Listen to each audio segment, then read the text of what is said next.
This hour is brought to you by Sweetland Waste and Removal Service, a homegrown company serving Southern Indiana since 1995.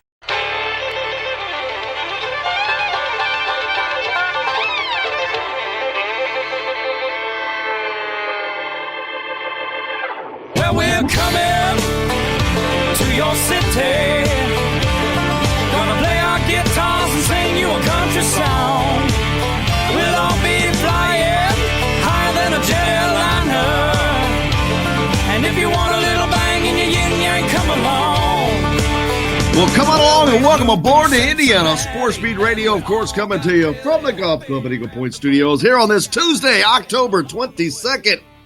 Tuesday. You know what that means? It's a Chronic Tuesday. That's right. Chronic Hoosier. He'll be along on the program today. Also, Nick Baumgart from Indiana Rivals. We're going to talk some Indiana hoops, see what's going on in that area. We might hear from Peyton Ramsey, Reese Taylor, Marcelino Ball, Nick Westbrook, and Harry Kreider, for that matter. Got to speak to all those guys yesterday at the press conference as Indiana football prepares for Nebraska this Saturday. They head out to Lincoln for a 3:30 contest in a game that they've gone from being a 3-point favorite to a 1-point underdog. Of course, that happened after yesterday's announcement that Michael Penix is a game-time decision. It'll be interesting to see whether or not we see Michael Penix on Saturday. How much difference is that going to make in this particular game? You know, in this particular game, I think Indiana can win with either quarterback. Nebraska is not very strong. Their defense is not very strong. You always want to be at your best, which granted would be Michael Penix at quarterback. Peyton Ramsey's not too far behind. He's got every bit as much accuracy. He's got the running ability. He's got the experience. Just doesn't have quite the arm, but he can make the throws within the 25-yard window. And I think that that'll be good enough to win at Nebraska. I think this team wants to win, period. They don't care who the quarterback is. It'll be a unique experience for Indiana traveling to Lincoln. We're going to bring normally we bring Chronic on later on in the program, but today we're going to scoot him up a little bit. Chronic Hoosier joins us now. Chronic, how are you, brother? Feeling rested. Happy to be back in B-Town. Yeah, Chronic had a bye week last week. I undefeated against the bye week. I am, much like the Hoosiers here. Man, speaking of that, the Indiana Hoosiers, they travel to Lincoln, Nebraska this Saturday to take on the Cornhuskers, an iconic team in college football. But, hey, this is a game that it doesn't matter who the quarterback is. I think Indiana can win this game, Chronic. You know, I feel really good heading into it. This is one of those games that, Indiana is looking at bowl eligibility, the earliest bowl eligibility since 2000. And I guess we haven't hit 5 wins at least this early since 2007. It's the 4th earliest in Indiana football history that they've gotten to 5 wins, at least in the bowl era. At this point in the year, tremendous opportunity in front of Indiana. Heading into Lincoln, I'd love to see. Right now Vegas has got the line. I think it's swung back to Nebraska right now. Indiana's currently a 1-point dog after opening as a 2-point favorite. Then it even snuck up to the line jumped up to 3 before it swung the other way against Indiana. More than anything, I'd like to see both presidents agree that we're going to go ahead and put the rights to the phrase "Go Big Red" on the line once and for all, and let's settle this thing. But it's a great opportunity for Indiana not only to take back rights to its historic battle cry, but more than anything to really cement this season, to get bowl eligibility before October is even over, and really tackle the back half of the schedule with a ton of momentum, going in some very winnable games here remaining. Yeah, Chronic, we have to harken back to 1993 to see what this team was capable of. That was the last time I think that they won 8 games, and they've got back-to-back Big Ten wins already. And I think that I truly believe they can win all 4 of these in this stretch of games they have, Big Ten games. We'll see, of course, but not having Michael Penix, if that turns out to be the case, definitely not going to be the optimum situation.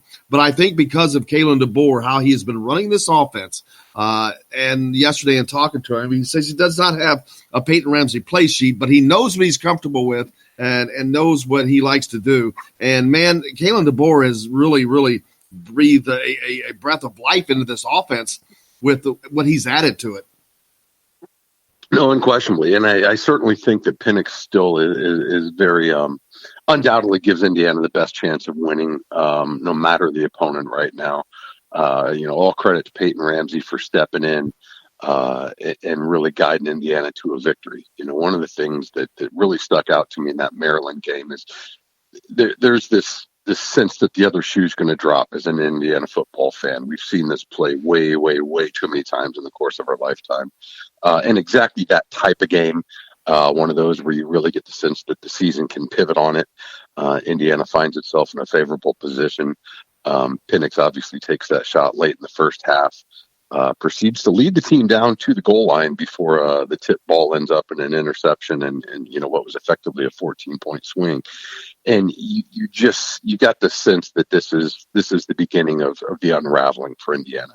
And to the contrary, Ramsey came in with the Boers guidance, and I thought it was a really strong game plan. It's great to see the reemergence of the running game. Stevie Scott back-to-back 100-yard games. It feels like it's starting coming together, and the way that the whole team, and I think the defense probably deserves a ton more credit than perhaps what they've gotten in the press for being able to hold ground and really seal that one for them. It was, they flipped the script, to borrow the phrase. They absolutely did exactly what we weren't accustomed to seeing them do in those types of situations. So now, they wipe slate clean, and it's a brand new week for Indiana. And again, another huge opportunity. It's been forever since Indiana went to Lincoln. Would love to go in front of that big crowd at 93,000 and come out of there with a victory. Yeah, it is an iconic venue, Chronic. It developed before Nebraska joined the Big Ten. They came into the Big Ten expecting to bring some of that old school with them, but it really hasn't happened just yet. Of course, they've got Scott Frost in there. He had a lot of success down in Central Florida, and they're looking to do what Indiana's trying to do, build that program up, except for they've got a ton of history behind it and a hell of a crowd support. Like you said, over 90,000 to be there. But another thing this team has impressed me, this Hoosier team, Chronic, is their ability to go on the road and forget about where they are. They don't care if they're in East Lansing or Lincoln, Nebraska. And that is really impressive to me. No, absolutely. And I think that's the sign of a young team that shows a lot of maturity, being able to go out.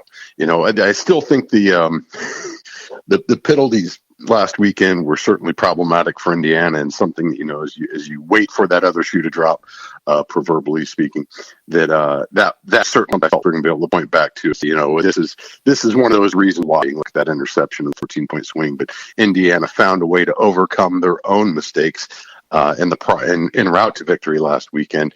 And it's one of those things that I think it's Zach and I talked about on the podcast. Teams don't commit penalties because they want to. It's not ever part of the game plan. Usually they're the result of, it's often far less poor form or technique than it is you just got beat. And, there were several instances where Indiana just got beat, several of which, though, were mental as well. So I still feel like there's a lot of opportunity to clean some stuff up. But, again, credit to the entire squad for persevering in spite of some of that adversity, of which they created themselves, too. So if they can clean some of that up, I think it's certainly going to give them a way better shot this weekend in Lincoln. Yeah, this team has a chance to really do something special, and I don't know if fans really understand it, but if you look back through the record books, there's not been many years that Indiana has 7 wins or more. Hell, there's not that many with 6 wins or more, if you will be honest. But this team has a chance to not only beyond 6 wins, easily win 7 wins, possibly win 8 wins, and with a bowl win, maybe even 9. I mean, this team they are good enough. It's whether or not they're going to have the pieces in place when they need them or not. But you got to take your hat off to this team because they're young, but they are achieving a lot more than some people expected. No, absolutely. I think going back to the injury situation with Penix, it's certainly questionable. Not just whether or not he's going to be able to play this weekend, but you kind of look going forward and what exactly that does to Indiana's prospects. This is a guy who obviously has tremendous upside. Just brings so much more explosiveness into the offense. They really have the ability this season to put some points on the board in pretty short order. And, I think the big question mark for me as we head into the final 5 games, not just whether or not Michael's going to be available here this weekend at Lincoln, but what his durability is going to look like through the course of the season. The offensive line has done a really good job as far as dealing with some of the absences to injury. Coy Cronk, Hunter Littlejohn, who sounds like he's going to be back this weekend, so that's certainly a positive for Indiana. To have your leader under center. But I think looking at the quarterback position specifically, it's one thing that I think gives me pause as you look at the prospects of a 7, 8, or even a 9 or more win season. Because I think there's certainly 9 wins are in the card for Indiana right now, even before they get to a bowl game. Credit Crimson Quarry for 9-win, hashtag 9-win Indiana.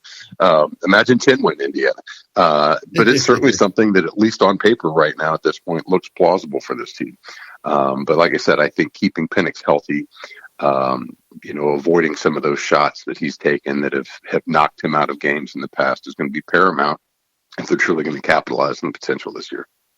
Absolutely. On the basketball side, the Hoosiers played a close scrimmage with Marquette. They lost that 72-69. Basically lost that at the free throw line, Chronic. They shot 50%, barely over 50%, like 24 of 43 or something from the free throw line, which is pretty abysmal. Yeah, it's certainly one of the questions going into this is whether they're going to be able to clean up some of the shooting issues. On the other side of that coin, they shot 50% from the 3-point line. So they didn't take too terribly many 3-point attempts. I think they only had 10 on the game. They knocked 5 down, which, by the way, can we take a step back? How wild is it that we're talking about a secret scrimmage, and yet we've got a full NC2A, box score that's been published by Marquette. One of the participants, they put out a highlight package of the game. I was just saying, and highlights, yes. I'm going to admit, I have no idea what the rules on this are. I know they cannot be open to at least paid spectators or the public for that matter.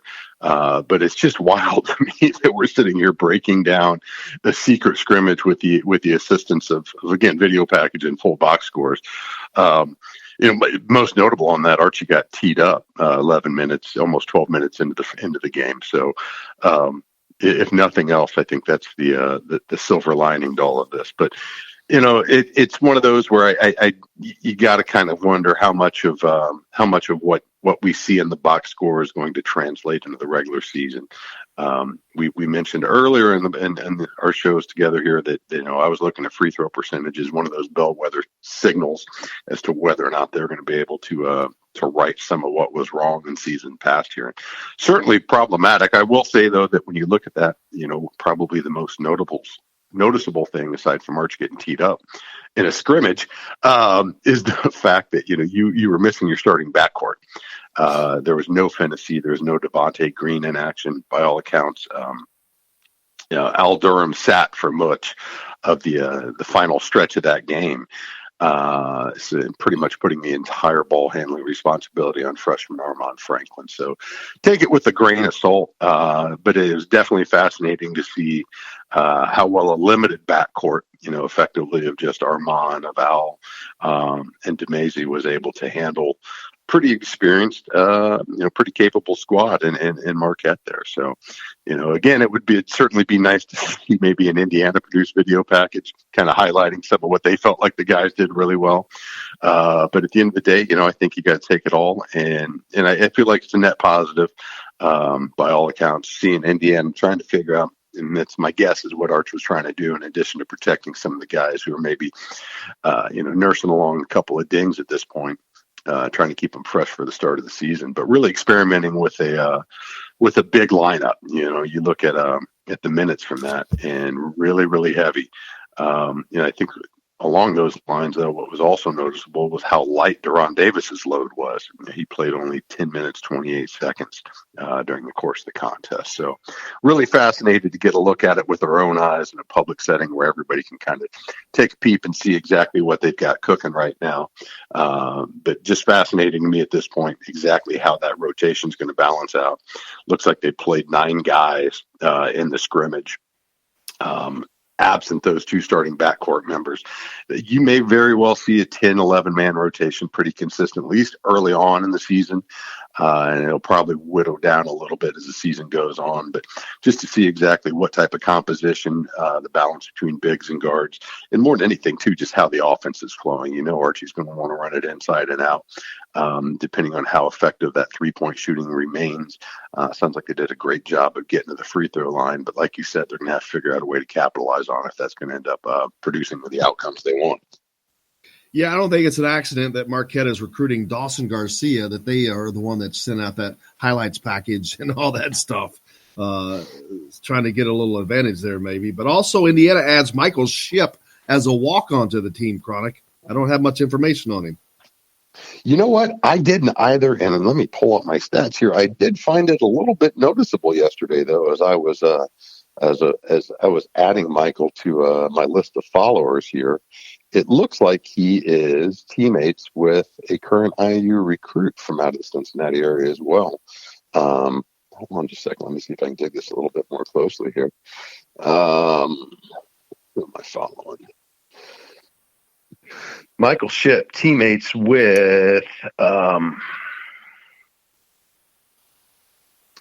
Logan Duncombe. Why is that name familiar? Just hosted on a visit at the end of September, the 28th. Looks like Logan was in town. He's got a full photo assortment that the recruits take when they're here, and wearing the uniforms in front of the center court display outside of Assembly Hall and whatnot. Looks like these 2 guys play on Indiana Elite together. So I did find that move a little bit interesting. He plays for the Moeller back-to-back state champs, Moeller out of Ohio, if I'm not mistaken. So interesting pickup. Always love to see some of the more local or regional guys joining the team. You can always count on them to be not just tenacious, but really, really well coached, really fundamentally sound. So exactly the type of guys they're probably going to need just to keep everything running in practices, and who knows what kind of minutes they may be able to give during the course of the season as well. Yeah, I mean, these guys are important because they're obviously talented players. They're not guys that are probably going to be starting and probably not playing much, as you've seen through the years, but they're invaluable when it comes to getting your team ready, because you need as good a talent to go against as possible to strengthen what you're doing when you step out on that court. So it's these walk-ons are invaluable. And then sometimes they end up playing. You never know. I mean, you look at guys through the years, there have been guys that have gone through this process and end up being so impressive that they end up getting playing time. That's usually not the case. But these guys are just invaluable to teams across America. Yeah, I'll tell you what, they always end up playing is the opposition. Every week they've got to mimic entirely new systems, entirely new different teams to give your regular rotation guys a look at what they can expect going forward. So not only do they have to learn your playbook, but they often end up having to learn the playbook of everybody you'll eventually face over the course of the season. So certainly an asset to a program, probably some of the more unsung members of the college basketball world. And just like the student managers are, they're really the engine that makes everything go around behind the scenes for a program. Well, Chronic, I can't thank you enough as always. Look forward to doing it again next week. Hopefully we're talking about a big Indiana win over Nebraska, as they will then be preparing for Northwestern and a 7th win. That would be something, huh? 7th win coming on the 7:00 kick time. First night game of the year. Got a ton of folks coming in town for it. Really looking forward to that one. Hopefully Indiana will be able to sustain the momentum they've got going right now and roll it into what could be an absolutely monstrous weekend here next weekend in Bloomington. So we'll see, but got to win the next one first. That's absolutely going to be imperative for this team. So hopefully they can keep it rolling. Absolutely. Chronic Hoosier, thank you, sir. I appreciate you. Appreciate it. Catch you next week. You betcha. There's Chronic Hoosier. Makes this a Chronic Tuesday. Hey, we got a lot more coming up here. Nick Baumgart's going to join me later in the program. We're going to talk some IU basketball. We'll be back to talk some highlights when we get back right after this from the Golf Club at Eagle Point Studios. Indiana Sports Beat Radio, back with more after this.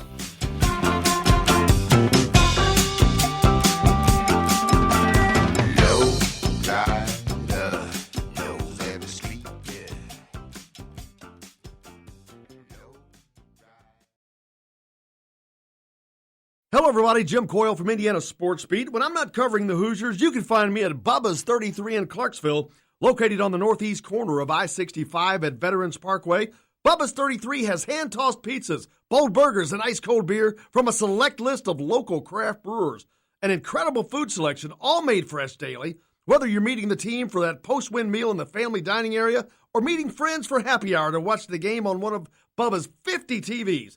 Bubba's 33 in Clarksville. Pizza, burgers, beer. We all want a winning smile for those championship photos, and that's exactly what you will get at Reynolds Family Dentistry in Sellersburg. Reynolds Family Dentistry has been serving the dental needs of Hoosier families for over 30 years. Let Doctors Roger and Jay Reynolds take care of your family. Just off of I-65 at 809 South Indiana Avenue in Sellersburg. Call 812-246-3368. That's Reynolds Family Dentistry, 812-246-3368.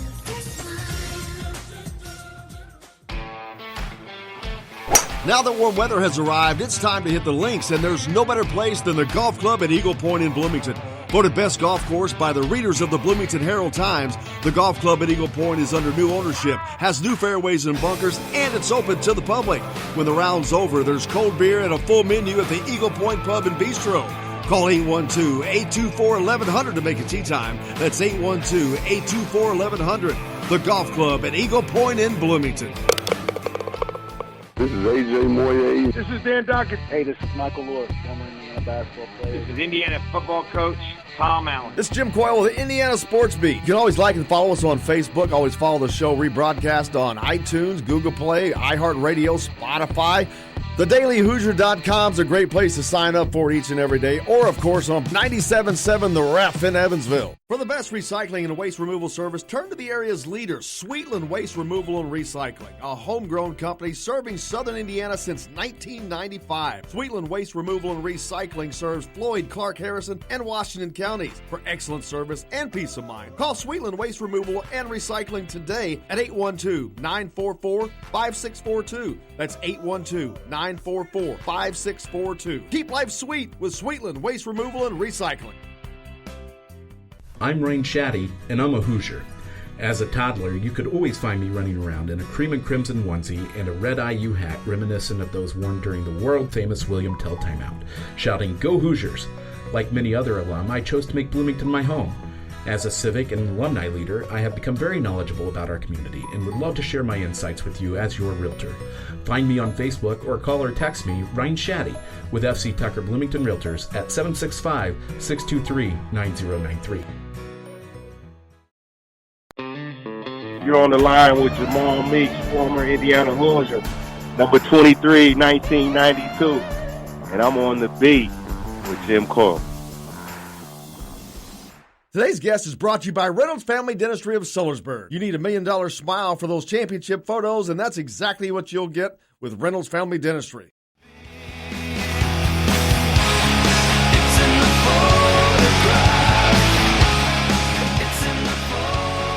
Welcome back to Indiana Sports Beat Radio here on this Tuesday, October 22. Coming to you from the Golf Club at Eagle Point Studios. Just wrapped it up with Chronic Hoosier, because it is a Chronic Tuesday. Nick Baumgart's going to join us today. We're going to talk some Hoosier hoops. Football coming up this weekend, man. Indiana traveling to Lincoln, Nebraska, taking on the Cornhuskers. I think Indiana comes out of there with a win. With a backup quarterback. It's going to be a tight game, I can promise you that. Nebraska, they've been off for 2 weeks. They had a bye, but before that they played Northwestern in a game in which they won at home by a field goal at the end of the game. I think that's going to be the type of game we see.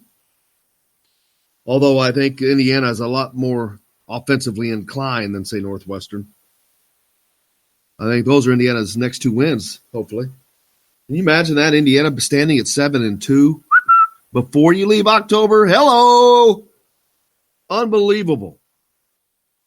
Unbelievable. Not really, though, because at the beginning of the season, I said I thought this team would win 8 games. Of course, that was with Michael Penix at quarterback. Michael Penix has played in 5 games as a collegian. That's it.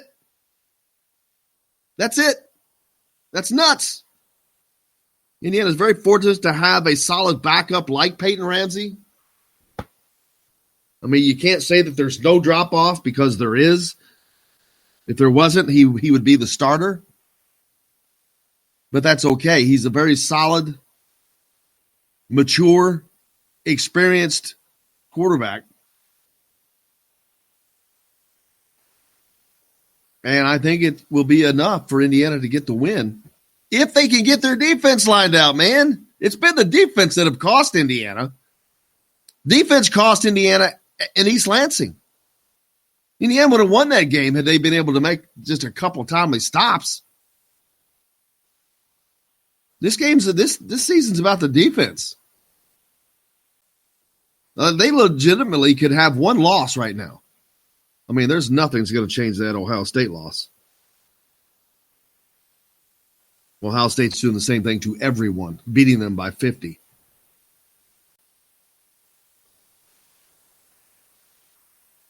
But Peyton Ramsey has been such a solid backup.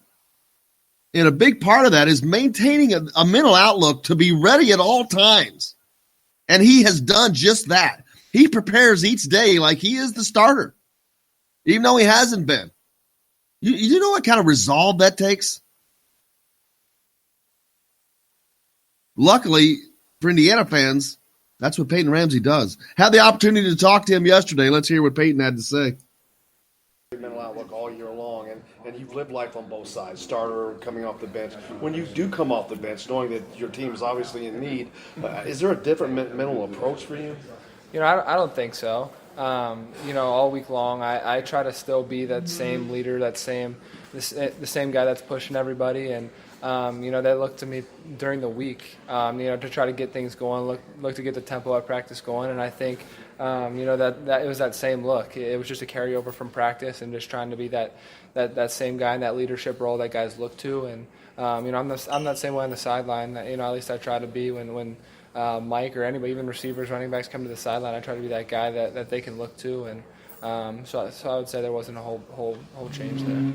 Coach Allen's talked about how rare it is in today's college football that you have 2 quarterbacks, capable quarterbacks on the same team. I mean, why are you the person who decided, I'm going to be a backup and I'm not going to leave? I mean, what goes into that decision? Yeah, I mean, I think it's obviously been hard. It hasn't been easy to wake up every day and want to come in and want to watch film and do all that stuff, but it's a good learning experience. It's adversity. I told myself that I wasn't going to run from it, and I knew at the beginning of the year that I didn't know when my number was going to be called, but I had a feeling that at some point this team was going to need me, and it really has to do with the people here and the guys in the locker room, and so many good relationships that I wasn't just going to that I'm not going to just walk away from. So can you talk a little bit about your relationship with Mike? That was Peyton Ramsey, quarterback for Indiana University right now, because the starter, Michael Penix, is out. Of course, Peyton Ramsey is accustomed to that starting position. He held it all of last year and most of the year before that. A couple other new faces on this team making noise. Michael Penix, one, we talk about Tywan Mullen. Reese Taylor, he's a new old face. Came into this program, highly touted, offensive juggernaut out of Indianapolis. Didn't really find a spot on the offense. They kind of moved him around. He was a quarterback in high school, but now he ends up on the defensive side. So that's a tremendous athlete. Been hampered by injuries. Just getting back that last game. Makes the game-sealing interception at the end of the night. Great to see Reese Taylor. We had the opportunity to talk to Reese yesterday as well and talk about all that. Let's hear what Reese had to say. think it was a hand injury in camp. What happened the second time around? I just banged up a little bit. I just had to just sit out and make sure I was 100%, just make sure I was fine to come back in for the rest of the game. But I'm back now. I'm ready to play. I hope I stay in injury-free whole season. When you have the first one and you miss a ton of time, and the second time around, how frustrating was that when that happened? Like I said, I hate missing games, hate missing practice. It was frustrating at first, but all the coaches, family, friends just told me to stay positive. If you stay positive, it's going to be better than if you wasn't, if you stayed negative. But after that, then when I came back, it just felt good again. Anybody in particular you've talked to or gives you good advice? Or everybody, really, the whole Hoosier family, even my own family, friends, the whole football team, coaches, they all came, put a hand on my shoulder, just make sure you're positive. It's going to be all right. Was there anything you did while transitioning to a new position, while out, to stay sharp and continue to improve? I always stay sharp on my details, make sure my technique was always stayed on the same. I always had to get better. I can't get behind and catch back up. I always had to stay sharp with the little things about my technique because I didn't play this position in high school, so I had to make sure I did more than the most. Coming in, not playing corner, and then last year playing probably more offense than defense. How much more comfortable do you feel now going through spring, just being the corner, and then obviously fall camp and now? How much more comfortable do you feel at that spot? I'm very comfortable now, but I can't get too comfortable because, it's college football. Anybody can come in and do things, but I just got to keep going and play as hard as I can, work as hard as I can, make sure that I never just get too comfortable, make sure I'm always humble, make sure I just always got to come in and do what I got to do. How did it feel to get the game-sealing interception? Kind of new to the position, but that's a big play.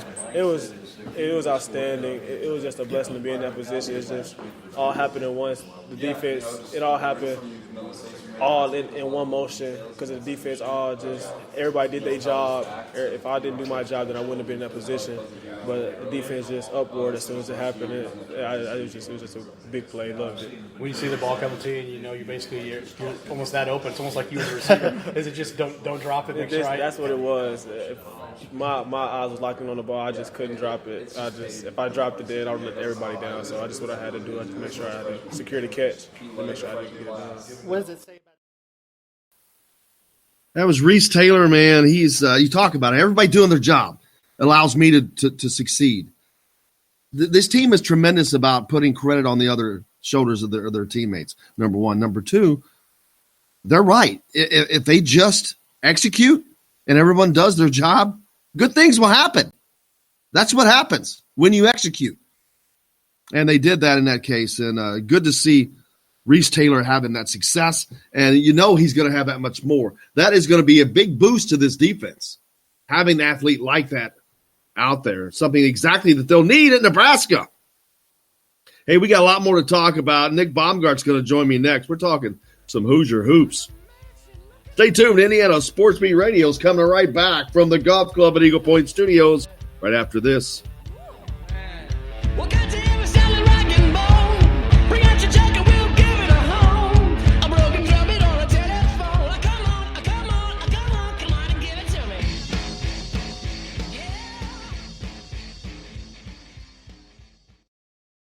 Hello, everybody. Jim Coyle from Indiana Sports Beat. When I'm not covering the Hoosiers, you can find me at Bubba's 33 in Clarksville, located on the northeast corner of I-65 at Veterans Parkway.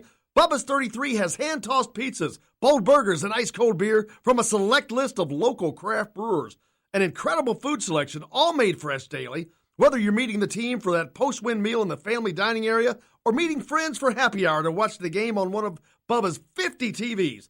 Bubba's 33 in Clarksville. Pizza, burgers, beer. We all want a winning smile for those championship photos, and that's exactly what you will get at Reynolds Family Dentistry in Sellersburg. Reynolds Family Dentistry has been serving the dental needs of Hoosier families for over 30 years. Let Doctors Roger and Jay Reynolds take care of your family. Just off of I-65 at 809 South Indiana Avenue in Sellersburg. Call 812-246-3368. That's Reynolds Family Dentistry, 812-246-3368.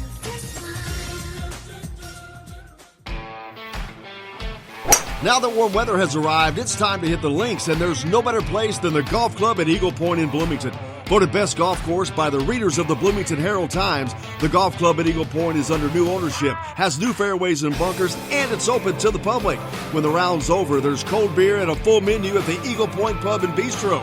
Call 812-824-1100 to make it tee time. That's 812-824-1100. The golf club at Eagle Point in Bloomington. This is AJ Moye. This is Dan Dockett. Hey, this is Michael Lord, former Indiana basketball player. This is Indiana football coach Tom Allen. This is Jim Coyle with the Indiana Sports Beat. You can always like and follow us on Facebook. Always follow the show rebroadcast on iTunes, Google Play, iHeartRadio, Spotify. TheDailyHoosier.com is a great place to sign up for each and every day, or, of course, on 97.7 The Ref in Evansville. For the best recycling and waste removal service, turn to the area's leader, Sweetland Waste Removal and Recycling, a homegrown company serving southern Indiana since 1995. Sweetland Waste Removal and Recycling serves Floyd, Clark, Harrison, and Washington counties. For excellent service and peace of mind, call Sweetland Waste Removal and Recycling today at 812-944-5642. That's 812-944-5642. Keep life sweet with Sweetland Waste Removal and Recycling. I'm Rain Shaddy, and I'm a Hoosier. As a toddler, you could always find me running around in a cream and crimson onesie and a red IU hat reminiscent of those worn during the world-famous William Tell timeout, shouting, "Go Hoosiers!" Like many other alum, I chose to make Bloomington my home. As a civic and alumni leader, I have become very knowledgeable about our community and would love to share my insights with you as your realtor. Find me on Facebook or call or text me, Ryan Shaddy, with FC Tucker Bloomington Realtors at 765-623-9093. Hey, this is Jordan Halls, former Indiana Hoosier. Keep up with Indiana sports on Indiana Sports Beat. Today's guest is brought to you by Bubba's 33 in Clarksville, with hand-tossed pizzas, bold burgers, and ice-cold beer. Pizza, burgers, beer. Bubba's 33 in Clarksville. Let's tear us apart. Let the love tear us apart. I found the cure for a broken. Welcome back to Indiana Sports Beat Radio here on this Tuesday, October 22. Thanks a lot for joining us. Coming to you, of course, from the golf club at Eagle Point Studios. Joined now by our good friend Nick Baumgart from Indiana Rivals, thehoosier.com. Nicholas, how are you? Better than I deserve, Jimmy. What's going on? Not much, man. Not much. Basketball's kind of sneaking into the lexicon. We had not a secret scrimmage. I'm not going to call it that anymore. A closed scrimmage the other day between Indiana. What happened? I didn't hear about it. Yeah, exactly. It was a secret. It was a secret, double secret probation. Yeah. Yeah. It was so secret that Marquette brought their A-team video production and whipped out a little highlight reel. Yeah, of a scrimmage. You think that had anything to do with their recruitment? You think that had anything to do with their recruitment of Dawson Garcia? Well, yeah. I mean, I'm sure it did. That's why it's so petty. You know, I mean, it's one thing if it was like, oh, so petty. Yeah. A 72-69 win. I mean, it's a scrimmage. I don't even know if you can win them. Anyway, yeah, it was pretty funny. But I don't think it's going to have any effect whatsoever. I mean, all you got to do is show them a tape from November 18th, November 14th, 2018, and Indiana whooped them. So put that reel together. Yeah, and I tell you, they had about the same effect on Marcus Howard in this scrimmage as they did that game last year. They kind of shut him down a little bit. Without the starting backcourt. So a whole lot of obviously we didn't get to see the game, but when you're looking through the box score, you can take a lot from that, and the things I saw from that were great. Well, how about let's talk about. Let's start. What do you want to talk about? Yeah, let's start with the free throw shooting. I think that is. I love that. That is something that people have got to be scared about, because this is not an anomaly. This is not something that's come out of nowhere. This has been par for the course under Archie Miller for some reason. This team has had an inability to shoot free throws, and to me, it's all mental. Shooting free throws is all mental, man, at this level. You either can do it or you can't under pressure. Talk to me. So if you're out there and you're worried about the free throws, like a lot of people, I read yesterday, I don't know how many people were concerned, and I get it. If you will read Basketball on Paper by Dean Oliver, who is the foremost basketball statistician, like the guy that kind of brought in advanced metrics and all that stuff. Anyway, he wrote a book called Basketball on Paper, and Dean Oliver is famous for introducing the 4 factors. And that's kind of what Ken Palm's whole website's built on, is the 4 factors. And anyway, on the 4 factors, he talks about free throw shooting. And his stance is that when you're talking about free throw shooting, what's important are attempts. Not makes, just getting to the line. That will win you more games. And sure, there's going to be game-by-game exceptions. But on the whole, teams that shoot lots of free throws are successful. Well, So, I would disagree with know that when you look at a 24 of 43 is not successful, and you lose by 3 points. That's not when you have 19 opportunities that you miss and you lose by 3. That's not successful to me. You didn't have your best team in there. If that was your best That doesn't team, matter. yeah. That's irrelevant. To me, that's irrelevant. If you have 19 Why is attempts, it relevant? Of course it's relevant. If you don't have your players, if you're playing with guys who aren't your best players, it's not going to your numbers aren't going to reflect. Nick, is Trace Jackson Davis one of their best players? I don't know. I don't even know if he's starting right now. It's not. He's still one of their better players. He went like 5 for 9. He took 9 free throws in 16 minutes. Yes, and he missed half of them. Okay, well, he'll get better. It's one scrimmage. We weren't even supposed to know about it. Nick, it's not one scrimmage. This has been going on since Archie came here. This team has had an inability to shoot free throws. This is not. That's what I'm saying. It's not like this is an anomaly. This is par for the course. This is how it has been. This team has been horrific at the free throw line. And there's no getting around that, and there's no sugarcoating it. They have been poor free throw shooters, and there's no excuse for being poor free throw shooters, in my opinion, because free throw shooting is mental. Okay. Well, Do you disagree with that?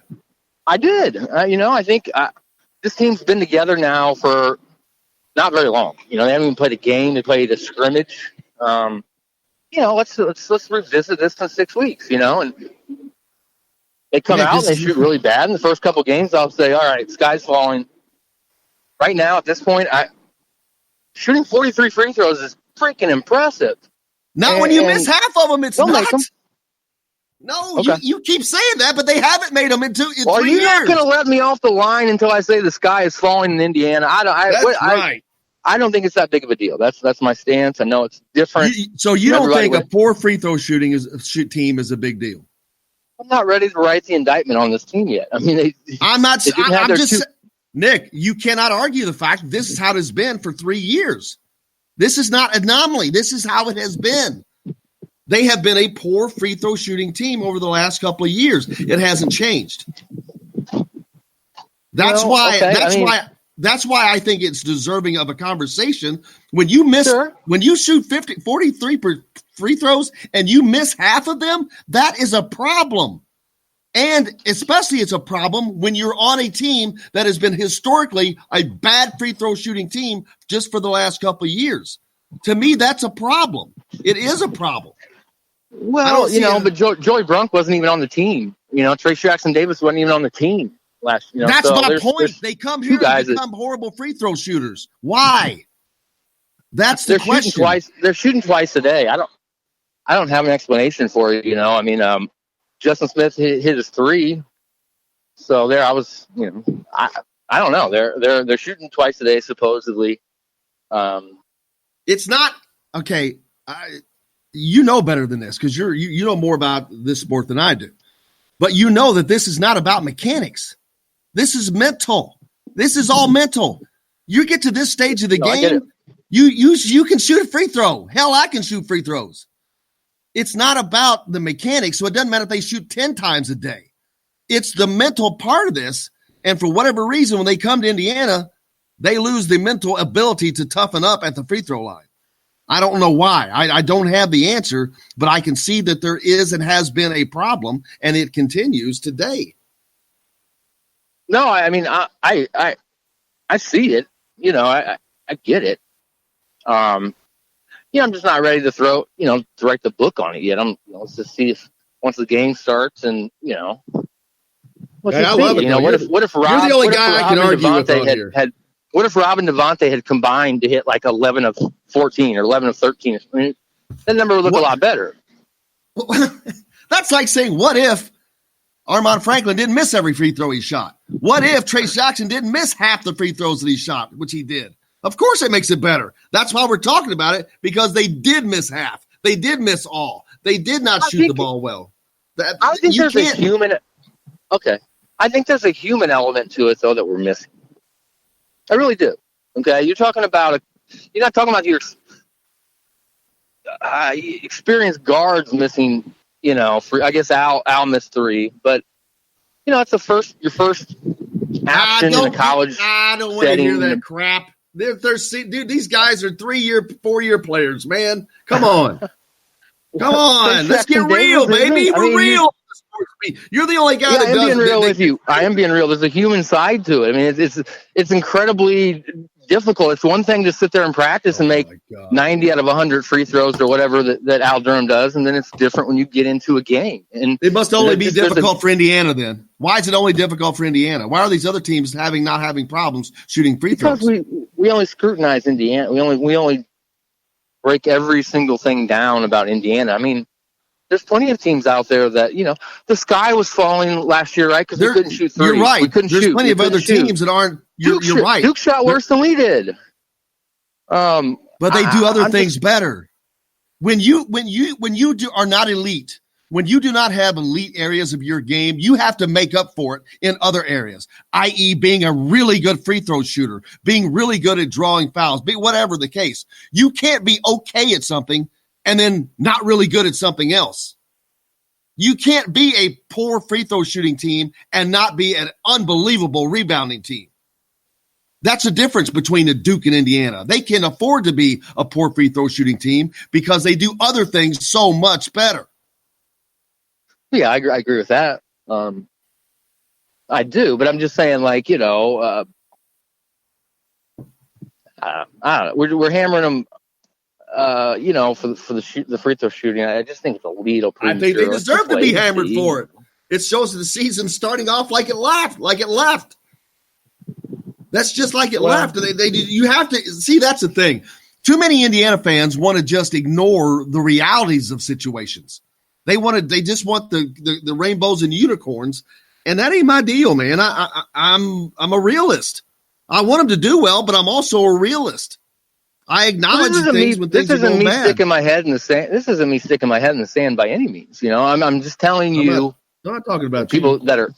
You're my guy. You're my guy, man. Hey, you're my favorite. No, I know that, but I'm just saying I don't want come people on and go back and forth. I'm just out here grandstanding here for Archie Miller or for this team, or I don't care less. But I'm legitimately not concerned at this point. I want to see something. Okay. Let's see where it goes. And if they're shooting 70% on December 15th, you owe me breakfast. You got it, brother. Other way around, fine. On December 15th. Okay, that gives us what, a month? My birthday is the 16th. So. Oh, then we have to do it on your birthday. Then make it a special birthday. Something like that. Stick a candle in the middle of an ashtray or something. Make it very special. Yeah. We might do that over the phone, or breakfast over the phone. Then, if you're gonna breakfast over the phone. Hey, Nick's one of my absolute favorite buddies in the world. I love him because we can do this. We can have this kind of fun. We can have fun doing this stuff. We yell at each other out. I wish we could do this every day. I love it. I mean, I love the back and forth. It's fun. It's fun. Yeah, well, today I'm getting breaks, Jim. So I'm actually in downtown, in beautiful downtown Evansville, coming from the corner of Southeast Martin Luther King Jr. and Walnut Street. I'm getting breaks in my car. I'm going to Sellersburg to see Trey Kaufman. Yeah, what's he just doing a workout today? That's the plan. Yeah, just trying to get out and see these IU targets, so I have a better idea of exactly where they're at and stuff. I haven't seen him play since he was in the regional last year. And so, as I understand it, he's a lot different player. And so we're going to take a look at him. He's one that Indiana's interest sure seems to have ramped up. Of course, he's an in-state player. I saw that Dre Davis, he's going to Louisville, man. Yeah, that's not good it's not good if you're looking at Dante Davis in 2022, his brother, 6'6" shooting guard. Now his recruitment with Louisville's picked up too. So, I don't know that he's somebody that Indiana would have wanted, but it certainly helps the Cardinals' chances. Yeah, here's the thing with me. It was a weird situation. First of all, Indiana waited way too long to recruit this kid, just like they did with the kid that was the point guard that went to Kansas State, Nigel Pack. They waited way too long to recruit this kid. Now you got into a position where they don't really – I didn't think they really had room on the roster for him because of his position. But at the same time, gosh, do you hate to not only lose a player like that, but lose it to a border school like Louisville that's going to come back to haunt you. Yeah. At this point, it's pretty much 2020's kind of cooked for that shooting guard wing position, especially when you see how much depth they have already on the roster. And, I saw him play twice last summer, once on a feed of a tournament, and then Junior All-Stars up in Newcastle. He was really, really good there. But, he was just kind of mediocre on the feed that I watched in that tournament. He would have been a nice guy to have, if the situation was right. But, you can only play so many 6'5", 6'6" guys. So, yeah, that's the thing. It's a shame that they didn't have room for him because he's a hell of a player. I watched him play last year on the AAU circuit.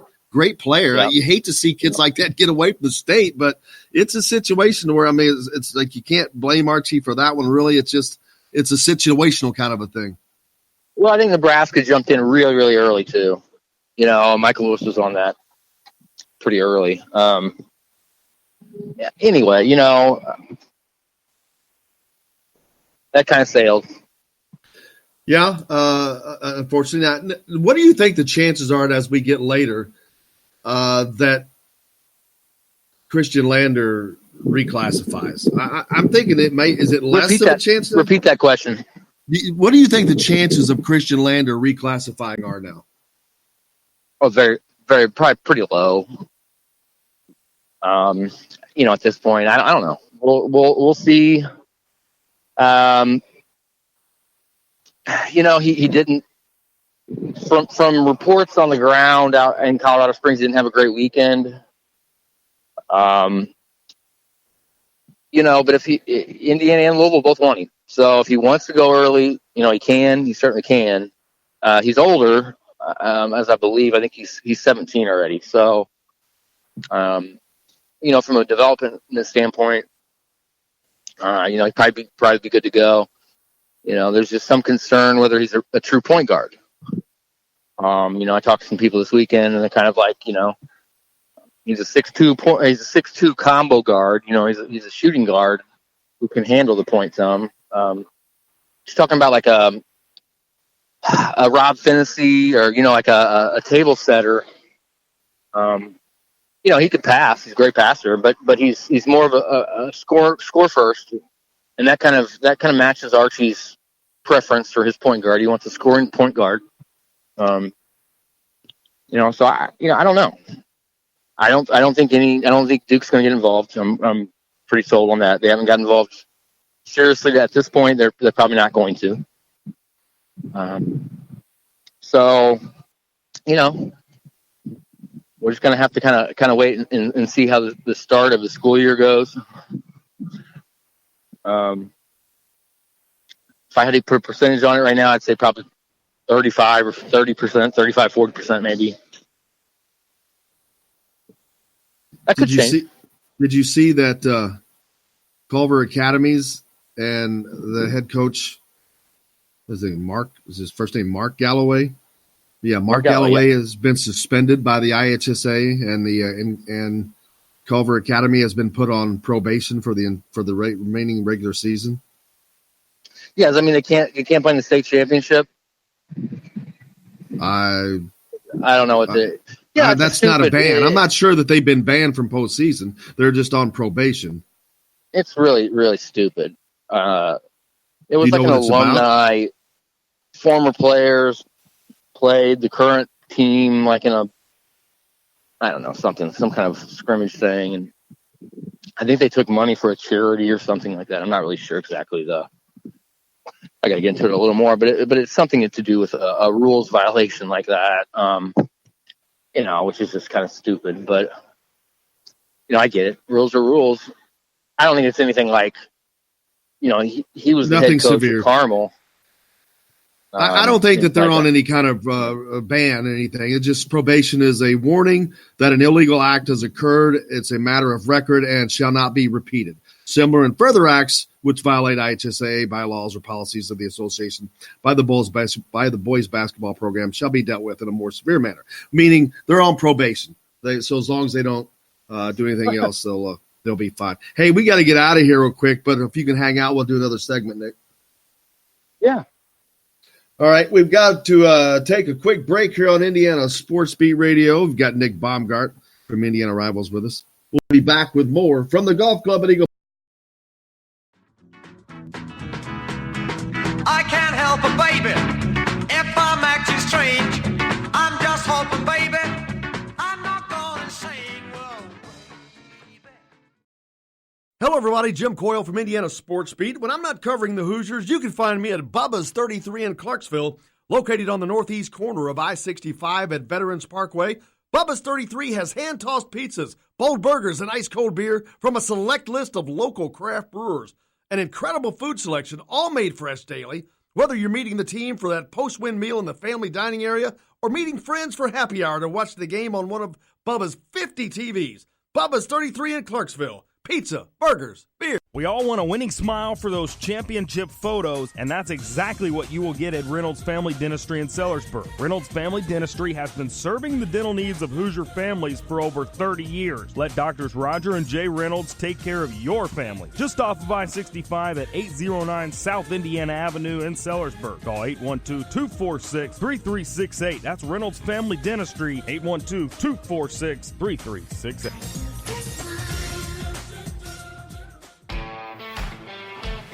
Now that warm weather has arrived, it's time to hit the links, and there's no better place than the Golf Club at Eagle Point in Bloomington. Voted best golf course by the readers of the Bloomington Herald-Times, the Golf Club at Eagle Point is under new ownership, has new fairways and bunkers, and it's open to the public. When the round's over, there's cold beer and a full menu at the Eagle Point Pub and Bistro. Call 812-824-1100 to make a tee time. That's 812-824-1100. The Golf Club at Eagle Point in Bloomington. This is AJ Moye. This is Dan Dockett. Hey, this is Michael Lord, former Indiana basketball player. This is Indiana football coach Tom Allen. This is Jim Coyle with the Indiana Sports Beat. You can always like and follow us on Facebook. Always follow the show rebroadcast on iTunes, Google Play, iHeartRadio, Spotify. TheDailyHoosier.com is a great place to sign up for each and every day, or, of course, on 97.7 The Ref in Evansville. For the best recycling and waste removal service, turn to the area's leader, Sweetland Waste Removal and Recycling, a homegrown company serving southern Indiana since 1995. Sweetland Waste Removal and Recycling serves Floyd, Clark, Harrison, and Washington counties. For excellent service and peace of mind, call Sweetland Waste Removal and Recycling today at 812-944-5642. That's 812-944-5642. Keep life sweet with Sweetland Waste Removal and Recycling. I'm Rain Shaddy, and I'm a Hoosier. As a toddler, you could always find me running around in a cream and crimson onesie and a red IU hat reminiscent of those worn during the world-famous William Tell timeout, shouting, "Go Hoosiers!" Like many other alum, I chose to make Bloomington my home. As a civic and alumni leader, I have become very knowledgeable about our community and would love to share my insights with you as your realtor. Find me on Facebook or call or text me, Ryan Shaddy, with FC Tucker Bloomington Realtors at 765-623-9093. This is James Blackman Jr., former Indiana Hoosier. Make sure you're keeping up with the Hoosiers on Indiana Sports Beat.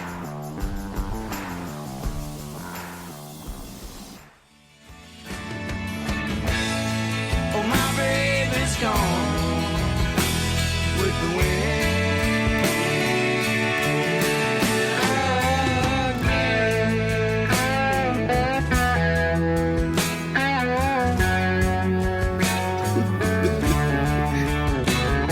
to Indiana Sports Beat Radio here on this Tuesday, October 22nd.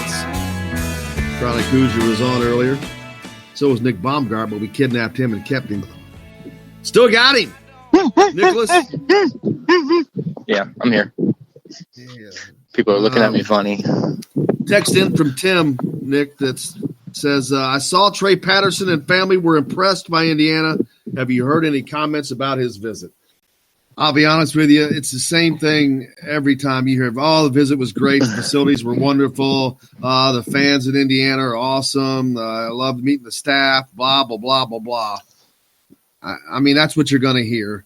So that's all I've heard. He started it off by saying, the Indiana Sports Radio core is awesome. And, that's really weighing on his mind. He's going to do a lot of radio when he gets to college. So that's because they have you here, baby. It's because you're the number one guest. He mentioned you. So anyway, no, I mean, the thing is, like the biggest thing for me when I talk to those guys is just kind of getting an idea of what kind of, what kind of kids they are, what kind of, what their thought process is, and what's important to them, and how they're very measured. The Pattersons are very measured. They thought this would be a good visit to start with. They had a good relationship with Bruiser and felt comfortable, kind of getting it kicked off here. They'd been to some other places. He just went to Villanova before he came to IU on an unofficial. He's an East Coast kid. And until we get an East Coast kid, Devontae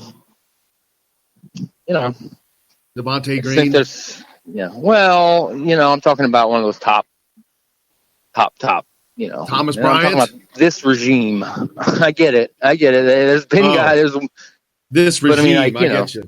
I get you. And Bruiser spent a lot of time in the Northeast, man.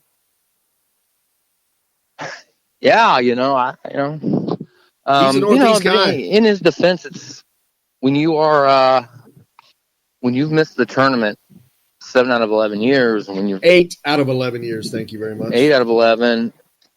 8? Is it really 8? 8. Even worse than I thought. Yes. When you're pretty much 500 your last 2 years, and it's tough. It's tough to recruit. What do you got? You're selling a lot of words. You're selling a vision. Exactly. I agree with you 1,000%. Now, here's what I've always said. But is it also difficult to recruit when you have NCAA sanctions hanging over your head like Louisville does? Obviously, it's not. Apparently, it's not because they're number 4 preseason AP poll. Nope. No, and I mean with the NCAA, I mean they've pretty much shown you that the way to handle them is to deny. Oh, absolutely. And you have to now. That's a different story, but yes, I agree with that too. You fight, fight. It's what North Carolina did. They got rid of the people that worked for them that was involved. They got rid of them. They didn't have to talk to the NCAA, and boom, they got away with it. Yeah, so. But who cares? I'm waiting. History. I'm waiting to see that. But everybody's Arizona's. They've brought in a great class. LSU, Louisville's obviously in the middle of everything. Tim texted in the show. He saw a video clip of Christian Lander over the weekend at the PCBX League tournament. Lander scored 35 points with 7 3-pointers. He was effortlessly going to the rim with layups left and right. He had that step back going. Yeah, it's. I was there and I watched, and it was great. He looks really, really confident. Again, it's not the same level of competition, right? So he doesn't have anybody, there that's really going to push him as far as guards go, and or even big guys, anything. Ryan's listening. He did what he had to do, and Ryan's listening in Michigan. He loves the conversation between us, by the way. Who? Ryan, listening in Michigan, loves the conversation between us. Oh, Ryan, man. We appreciate Ryan, you, have to get this way. We'll have to go to breakfast. Just listen to me and Jim yell at each other. Listen to Jim yell at me.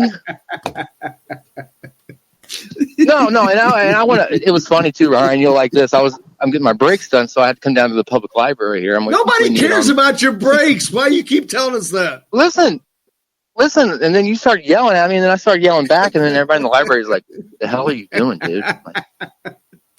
So I'm outside now. I got kicked out of the library, kind of. So. Oh, my gosh. Well, you shouldn't be doing it in the library to begin with. Why are you at the library? I know you can't read. I got to work. I have a job, man. I have a job. I got to get somebody there reading it to you? Got to get this. We got a bunch of stuff coming out this week. You know, I got to get that posted, and I got to get on the road. I got to go to Sellersburg. What do you got coming out this week? Obviously, you're going to go down and watch. Who are you watching today? Today, Trey Kaufman. Trey Kaufman, yeah. There's too many Treys in the world. I know. Too many Treys. Yeah, Trey Patterson, Trey Kaufman, Trey Callaway. Too many Treys, man. Hey, the three-point shot, baby. If your name is Trey, revolutionizing baby name. If you're a basketball player and your name is Trey, you damn well better be able to knock down some three-pointers, man. Hey, and Trey Kaufman can, and I think that's the thing. You know, Kentucky's. You know, their Justice, their assistant coach. Josh Justice. I'm going to butcher that. But anyway, you know, they're coming over and they're in contact with him. He's stroking it. 6'8". Now, for those of you that don't know, Trey Kaufman is down in Silver Creek High School, which is in Sellersburg, Indiana, which is down around Clarksville, New Albany, Jeffersonville area, southern Indiana, right by Louisville, across the river from Louisville. And Louisville has a big carryover to that market because they're in that TV market. But also Lexington's only a little over an hour away. So they also have a lot of play in there, and it's going to be hard. I think it's going to be – how difficult, in your estimation, is it going to be for Indiana to pull this kid out of there with those programs that are having more success right now? So, you know, the vibe that I get from Kaufman is that he wants – you know, if you can get a Kentucky offer, I mean, he would jump. You know, he's looking for the biggest and best thing possible. You know, he wants to get to the NBA, and you know, so that's something that's, you know, we'll have to see how hard Kentucky pursues him. You know, Purdue's right there. You know, I've talked to some people who think he'd be a really good fit at Purdue. So, you know, we're really just I think Kentucky's probably Louisville too. You know, they're really pushing for an official visit. You know, they're going to get it. Louisville, yeah, or they Kentucky? are. They're pushing for it, and as I understand, they're not going to probably get it because they want to use that on a visit. You know, far away. You know, they're 10 miles from the campus, you know, or supposedly, you know, something like that. They're always at Louisville. They understand what that program's about and everything. So, you know, I don't expect them to get a visit, but it shouldn't mean anything. So, you know, we'll find out. There's you know, there's a lot of time to play, and you know, any big fish with him that wants to jump in can jump in any time. I think, you know, there's not really like a thing where, you know, well, you weren't recruiting me for, you know, so whoever comes calling. Hey, Tim says if you're going to Sellersburg, you have to stop by Fireside Bar and Grill, followed by a shake from Chillers. I'm familiar with that Fireside place. It's a good place. A shake from Pillars? Chillers, man. Chillers. Chiller.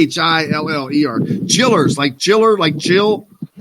Like chill out, man. Yeah. No, I'm all about some ice cream, man. So Fireside I'm Bar down, and Grill. Tim. Lunch. Fireside Grill. Okay, yeah. I wish I'd have known you were doing this, and I would have met you there, and we could have watched him. It hasn't happened yet. I'm not going. You didn't tell me in time. I'm kidding, man. What do you going to your? What else we got going on in Indiana basketball? Or what? Hey, what else we got going Indiana basketball wise? Anything else in this 2020 class, or is the 2020 class wrapped up for IU? Are they moving the scholarship to next year? Well, no, we have a big weekend coming up here. Dawson Garcia is going to be in town, and you know, I mean, I think Indiana's right there. From everything I understand, it's them and Marquette. so it's a big weekend, and I think the signing period starts the 13th. So in between now and that signing period, there's going to be a pretty big announcement. That's my understanding. He's going to wrap this up here in the fall. And what's your take on Dawson Garcia? Dawson Garcia. Man. I don't know. I want to say. Don't tell me what you want to say. Indiana's in a good place. I don't know. I mean, I couldn't tell you one way or the other. I mean, I'm leaning towards IU still because I think that getting him on campus, that was a game changer. He was always interested. Indiana was always there, and then he decided to give him a visit. So, that's big. Now they can close it on campus, and there's a lot of benefits to that IU campus that Marquette's not going to have. He's not going to Minnesota. Kansas, Arizona, they're out. Carolina is the one school that's kind of in Memphis. Kind of, I think to me it's almost Carolina's almost. They're out, man. They've already signed like 2 guys to play this position. I know, but they keep telling me that doesn't matter. So, that could play in for him, though. Who wants to go and if there's that much depth, So, you're looking at Memphis. They could always be a factor, especially if Penny's playing with money. No, I'm just kidding. Garcia's aren't. But I think it's IU and Marquette. And, I've leaned towards IU for the last 3 weeks. And so they definitely need him more than the other teams. I mean, he's definitely has an open position waiting for him if he chooses Indiana. Not his freshman year as much. I don't know. Not his freshman year as much, but his sophomore year would be wide open. There won't be anybody here.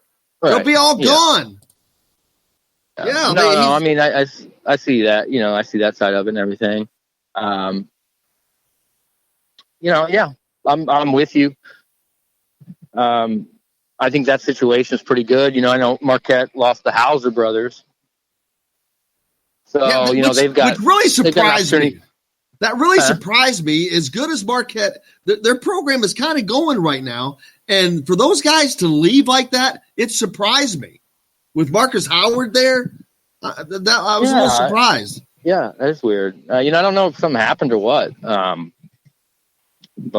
it's almost like some kind of must have transpired or something. Why would something precipitated that. Both of them left, and they're going to different places, correct? Yeah, I think Joey ended up at Michigan State, and I think Sam, and I could have that backwards, but Sam's at Virginia. So we're gonna have to deal with one of the Hausers. R.J. Davis picked North Carolina over Marquette. Mm-hmm. Tell him to quit honking the horn. Yeah, I know. It's a big city life, Jim. You country folk wouldn't understand, but you getting your brakes fixed or the horn worked on? Are we talking about my brakes again? Because I just got yelled at a little bit ago. I wasn't going to bring it up anymore.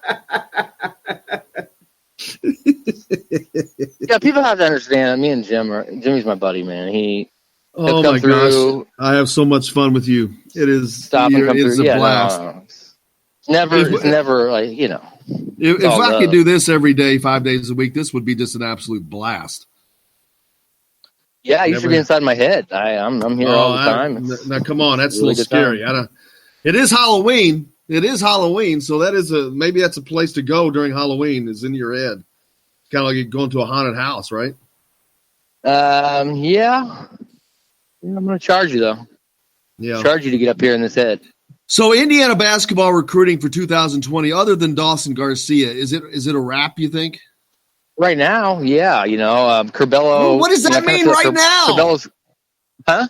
I mean, period. Is the 2020 season other than trying to get Dawson Garcia? Do you think it's a wrap? Is there anybody? Now they did just add a walk-on. Yeah. Well. Yeah. I mean, 2020 is it's pretty cooked. Curbelo is the only other kid that they were out there recruiting. I think he's going to go to Miami. And Diarra, he was never coming. He wasn't. I'll tell you why. A point guard is not going to come here when Indiana is going to recruit right over top of that point guard with Christian Lander next year. They're not going to play now because of Rob Finney. They know that, and then they think that Christian Lander's coming, so they're not going to come either because they got a point guard in front of and behind them. I just don't see an interest for these kids to come here right now. You brought up a good point here. Some kind of a little off tangent, not completely, but Christian Lander, one of the big benefits of him going to IU is he wouldn't get recruited over, So if he went to Louisville, had a tough freshman year, they would think nothing of recruiting over him. If he goes to Indiana, they're never going to recruit over him. I mean, Do you think Christian Lander will be anywhere more than 1 year? I do. I really do now. I know. I came on last week and I thought he would probably go in the draft, and we'll slow down a little bit, Slow that roll? Well, we'll just have to see. You're talking about his athleticism, and he's a great athlete compared to you and I. But, I was talking to somebody and they said they've watched, he's watched him a lot over the last couple of years. And they've never seen him dunk on anybody. Well, that's not his job, number one. Huh? That's not his job. He's a point guard. Why does a point guard need to be dunking on people? Well, I'm just saying, I'm just talking about that kind of athleticism, that. Dude, he's an athlete. He's 6'1". He's fast with the ball. He can shoot. He can score the ball. I think he's a very, very good player. I don't need him dunking on people to be my best point guard. I just think, how many people you see Yogi Ferrell dunk on? I think he's a 2-year guy. I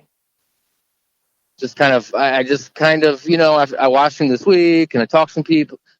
He's an excellent player. And he really is. He's so mature. He does something every time I watch him, he does something that I've never seen before. Like, this on Sunday, he had his little jump stop layup with his left hand and full speed going down the court, a little kiss off the glass. So he just always does something to kind of, when he plays against that top competition, he's got to get better at not turning the ball over, handling the ball. So that's kind of a criticism right now is just with his, but when he passes the ball, when you watch him, every pass he makes it's right in the pocket. Whether he's going full speed down the floor or he's in half court. So there's a lot to like. Oh yeah. And I think him and Rob Finney together, this is what somebody said the other day would just be a wonderful pairing because you can put Christian off the ball. He's so good at I see Lander shoot. as a 1-2. I know that he's coming in as a point guard, or I see him as a 1-2 because he is so good off the ball as well as with the ball. He's so quick with the ball. He's really fast with the ball in his hand. I mean, he's really, really fast. Yeah, no, I mean, if you got him off the ball, you could run some stuff for him and get him going downhill in the half court. So yeah, I mean, there's that Finney Lander pairing though would be a really, really, really special pairing. You're talking about two guys who can both score, but Rob's a point guard, but he's got a little, shooting guard in him. He can play off the ball some, and he's not. I disagree with you there.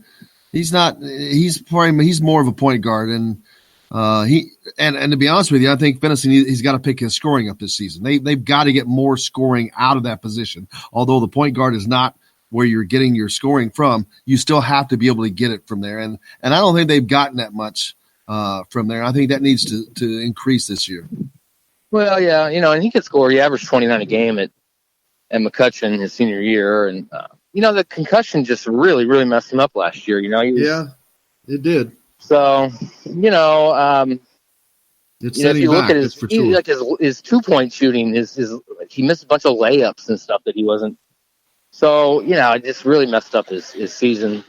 I'm excited to see what we got with him. I am kind of concerned, I guess you're not supposed to really talk about the fact that him and Devontae Green missed the scrimmage. They missed Hoosier Hysteria, and they were out of practice last week. So I don't know. It's a scary thought.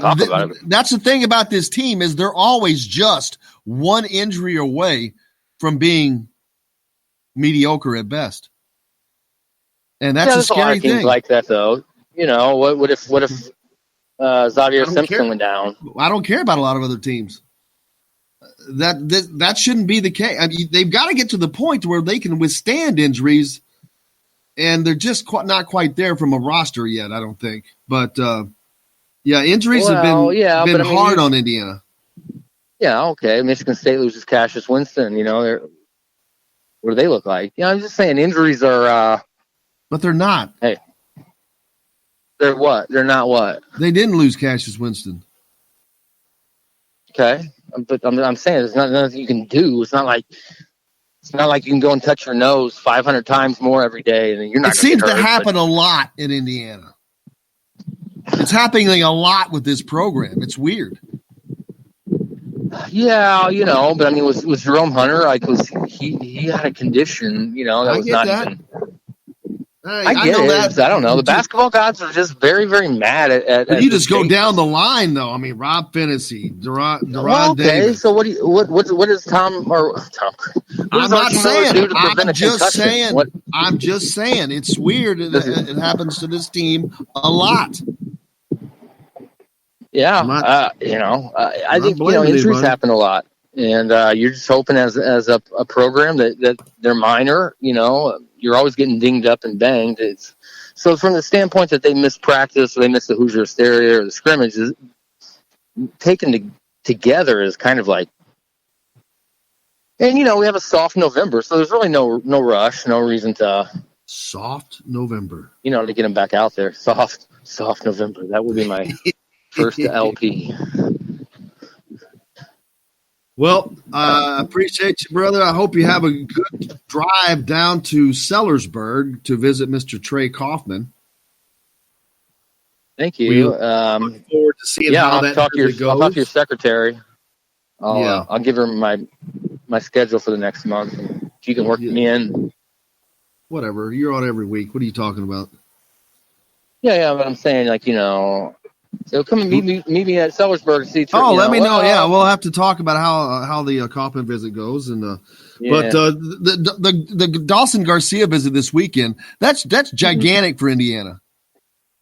Monster's big time stuff. So, Dawson Garcia Day in Indiana. I mean, that's going to be a huge. Now, when is he expected to make his announcement? Well, I'm trying to get a hold of this high school coach today, but from everything I can understand, from everything I understand, he's good. It's going to happen sometime before the signing period starts on November 13th, I believe. It's the second Wednesday of November every year, so I think that's on the 13th this year. Not that far away, bro. I haven't seen anything on a Marquette visit. So that's kind of been kept under wraps, The Indiana visit got blown out, but so you'll have to wait and see what happens. But they're sometime there in that 2 weeks or so after the visit. Well, we'll certainly find out.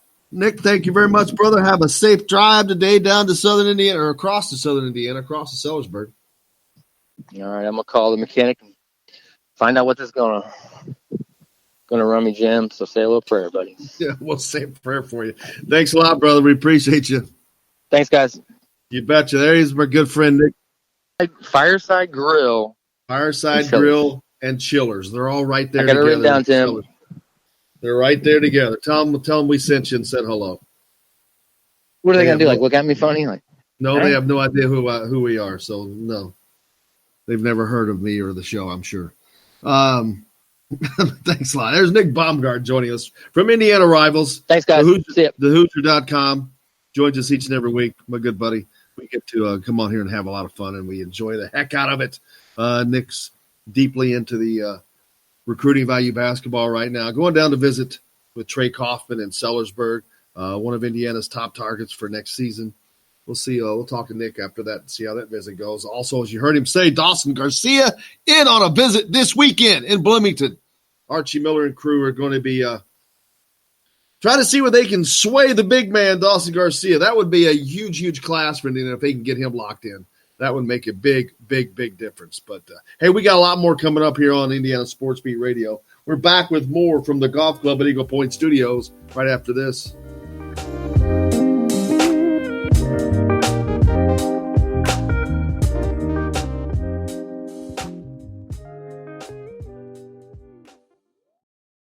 Hello, everybody. Jim Coyle from Indiana Sports Beat. When I'm not covering the Hoosiers, you can find me at Bubba's 33 in Clarksville, located on the northeast corner of I-65 at Veterans Parkway.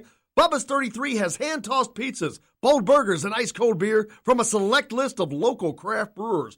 An incredible food selection, all made fresh daily. Whether you're meeting the team for that post-win meal in the family dining area or meeting friends for happy hour to watch the game on one of Bubba's 50 TVs. Bubba's 33 in Clarksville. Pizza, burgers, beer. We all want a winning smile for those championship photos, and that's exactly what you will get at Reynolds Family Dentistry in Sellersburg. Reynolds Family Dentistry has been serving the dental needs of Hoosier families for over 30 years. Let Doctors Roger and Jay Reynolds take care of your family. Just off of I-65 at 809 South Indiana Avenue in Sellersburg. Call 812-246-3368. That's Reynolds Family Dentistry, 812-246-3368.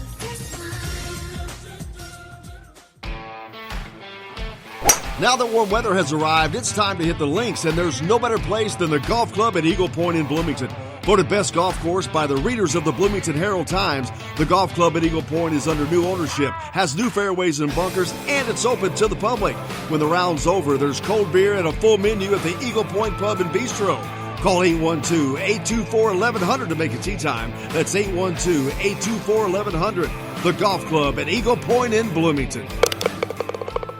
This is AJ Moye. This is Dan Duckett. Hey, this is Michael Lord, former Indiana basketball player. This is Indiana football coach Tom Allen. This is Jim Coyle with the Indiana Sports Beat. You can always like and follow us on Facebook. Always follow the show rebroadcast on iTunes, Google Play, iHeartRadio, Spotify. TheDailyHoosier.com is a great place to sign up for each and every day, or, of course, on 97.7 The Ref in Evansville. For the best recycling and waste removal service, turn to the area's leader, Sweetland Waste Removal and Recycling, a homegrown company serving southern Indiana since 1995. Sweetland Waste Removal and Recycling serves Floyd, Clark, Harrison, and Washington counties. For excellent service and peace of mind, call Sweetland Waste Removal and Recycling today at 812-944-5642. That's 812-944-5642. Keep life sweet with Sweetland Waste Removal and Recycling. I'm Rain Shaddy, and I'm a Hoosier. As a toddler, you could always find me running around in a cream and crimson onesie and a red IU hat reminiscent of those worn during the world-famous William Tell timeout, shouting, "Go Hoosiers!" Like many other alum, I chose to make Bloomington my home. As a civic and alumni leader, I have become very knowledgeable about our community and would love to share my insights with you as your realtor. Find me on Facebook or call or text me, Ryan Shaddy, with FC Tucker Bloomington Realtors at 765-623-9093.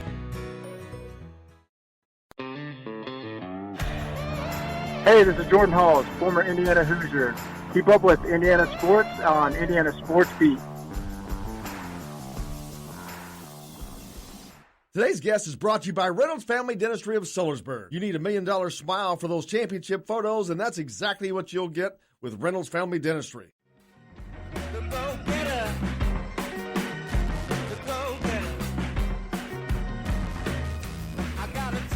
Welcome back to Indiana Sports Beat Radio, of course, coming to you from the Golf Club at Eagle Point Studios here on this Monday, October 21st.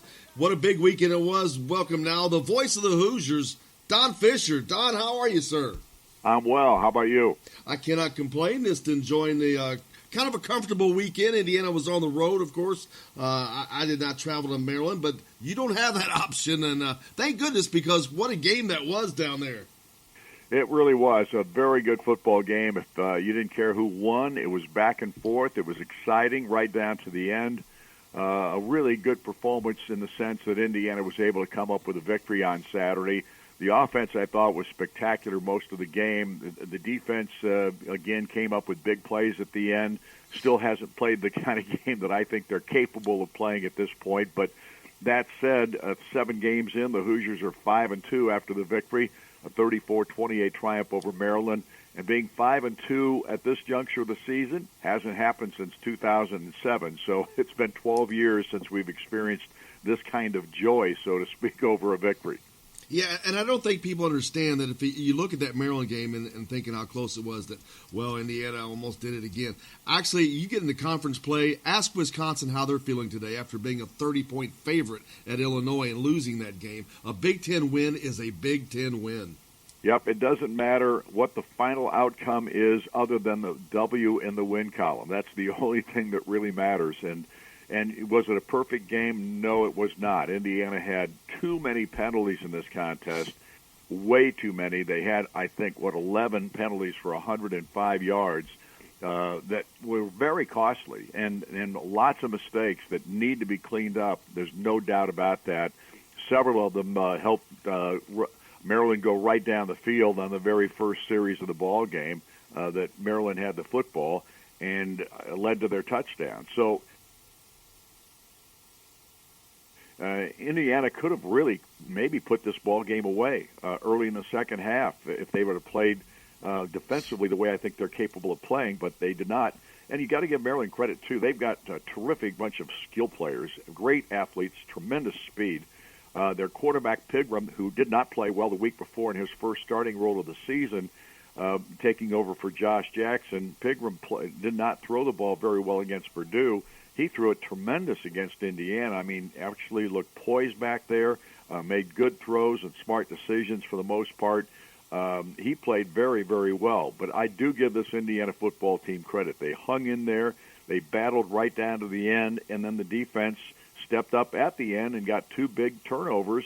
And Jawan Burgess with the strip of the ball and then recovering it himself, taking away 1 Maryland drive, and then the last drive of the ball game.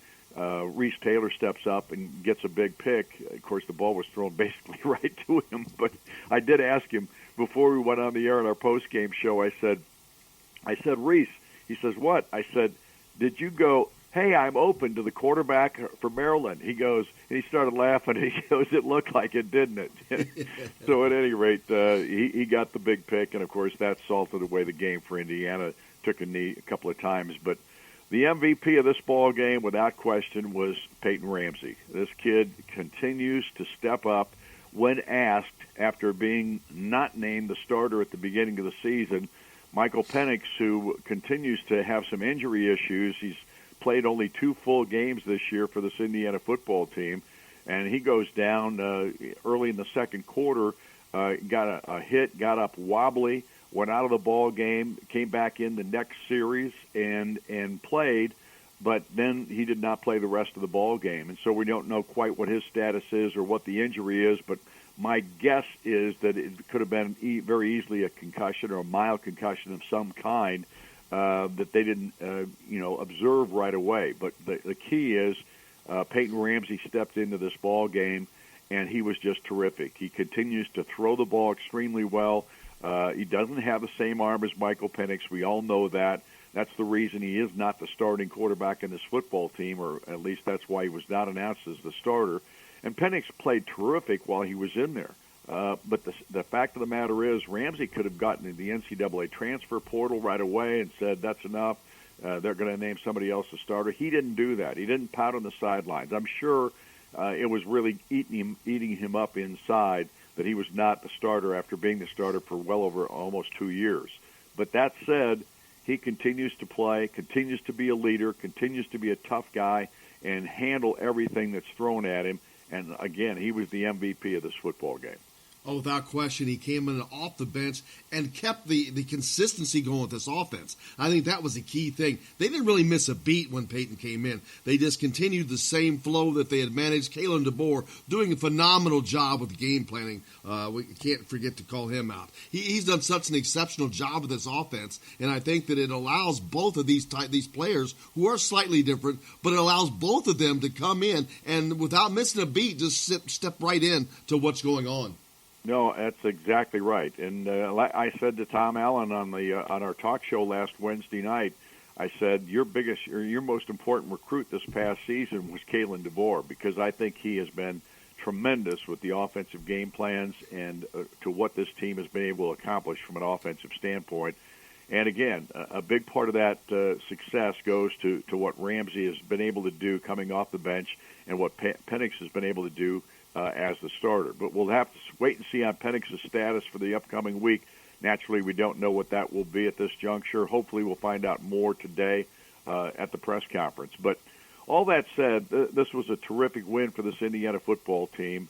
There's no question, having not been 5-2 at this point since 2007, and being one game away from being bowl eligible, those kinds of things haven't come Indiana's way very often over the last 20-plus years.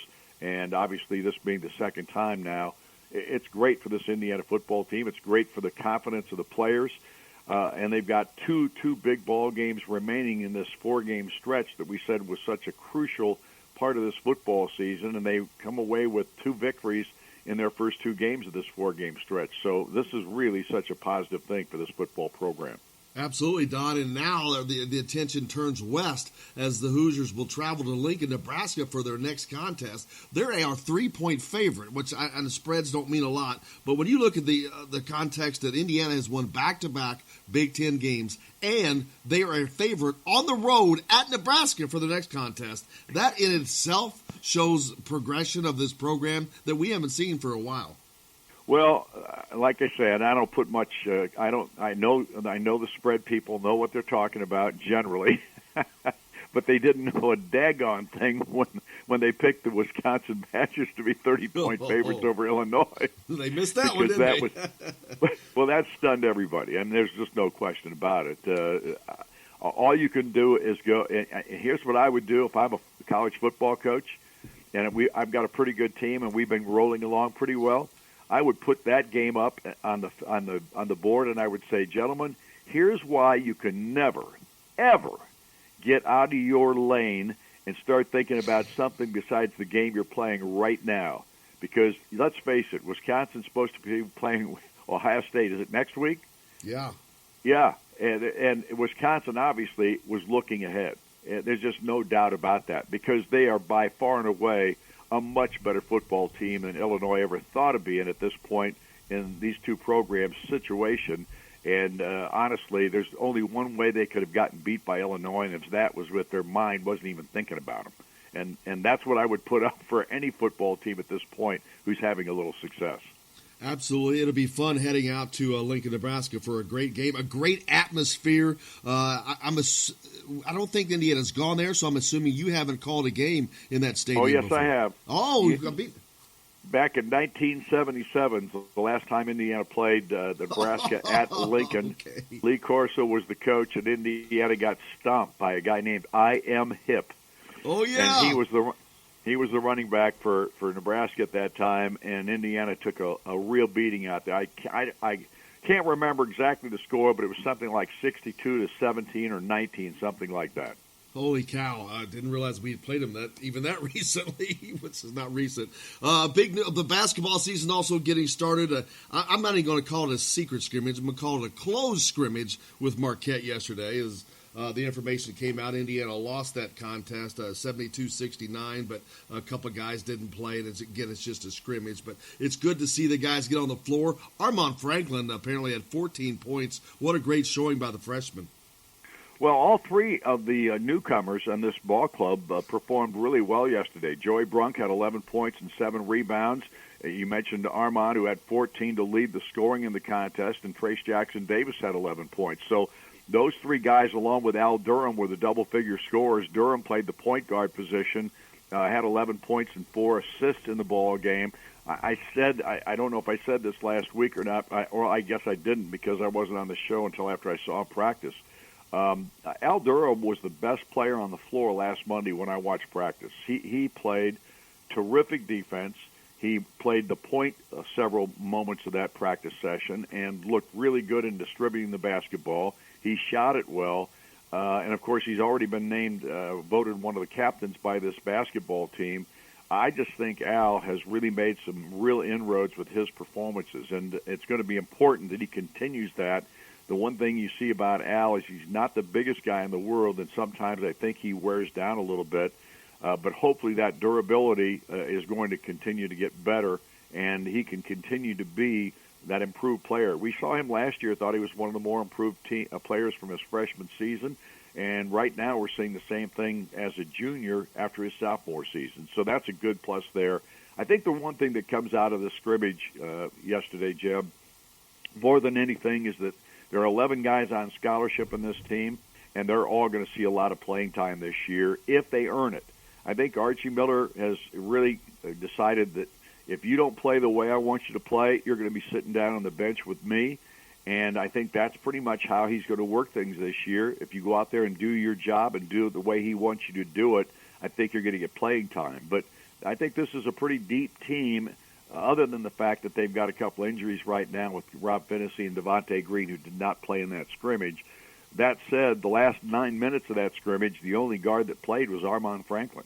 Al Durham, I think, got some kind of a ding and didn't play the last 9 minutes. So the only guard on the floor was Armand Franklin, and he lived up to the task. So you've got to feel good about that. And the fact that they did not shoot free throws worth a nickel in this ball game. They had 43 opportunities and missed. I think they were 24 of 43, something like that. So just over 50% of their free throws did not went in the basket. So that still is bothersome to me. There's no question about that. And I know Miller was not very happy with it after the ball game.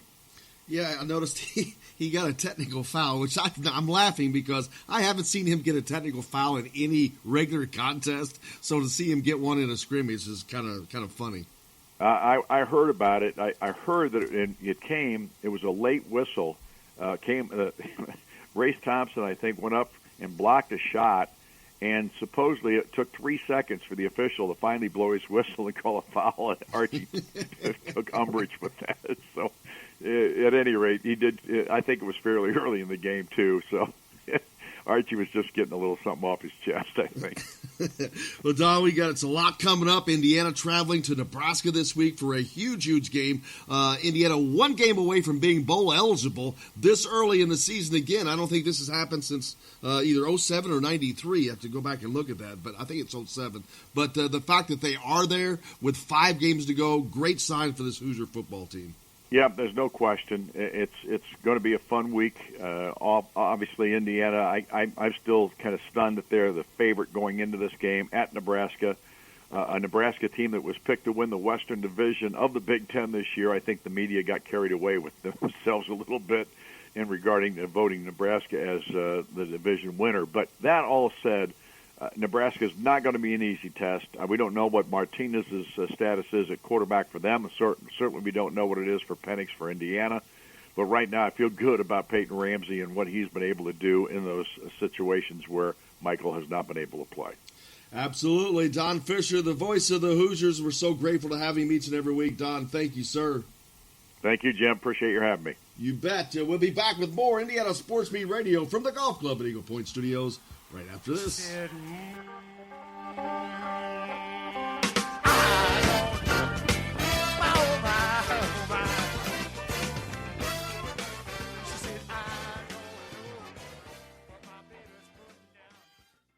Hello, everybody. Jim Coyle from Indiana Sports Beat. When I'm not covering the Hoosiers, you can find me at Bubba's 33 in Clarksville, located on the northeast corner of I-65 at Veterans Parkway. Bubba's 33 has hand-tossed pizzas, bold burgers, and ice-cold beer from a select list of local craft brewers. An incredible food selection, all made fresh daily. Whether you're meeting the team for that post-win meal in the family dining area or meeting friends for happy hour to watch the game on one of Bubba's 50 TVs. Bubba's 33 in Clarksville. Pizza, burgers, beer. We all want a winning smile for those championship photos, and that's exactly what you will get at Reynolds Family Dentistry in Sellersburg. Reynolds Family Dentistry has been serving the dental needs of Hoosier families for over 30 years. Let Doctors Roger and Jay Reynolds take care of your family. Just off of I-65 at 809 South Indiana Avenue in Sellersburg. Call 812-246-3368. That's Reynolds Family Dentistry, 812-246-3368.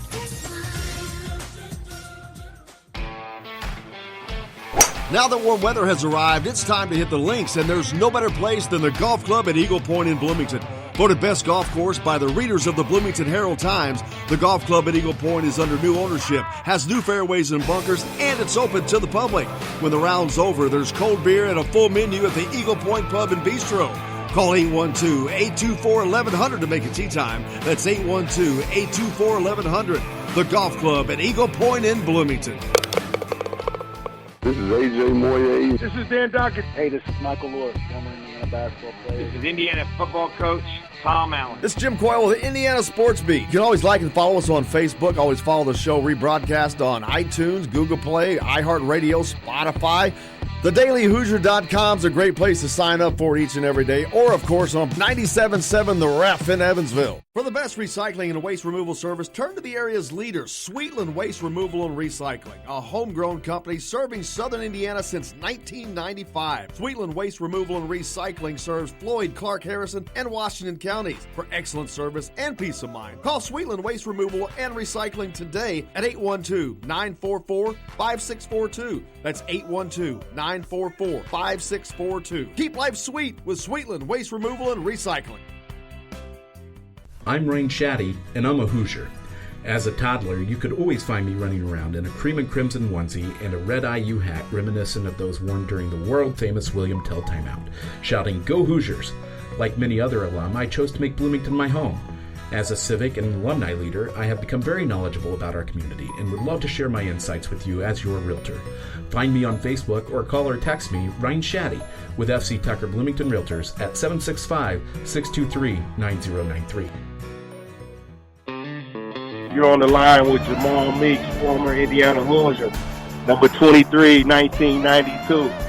And I'm on the beat with Jim Coyle.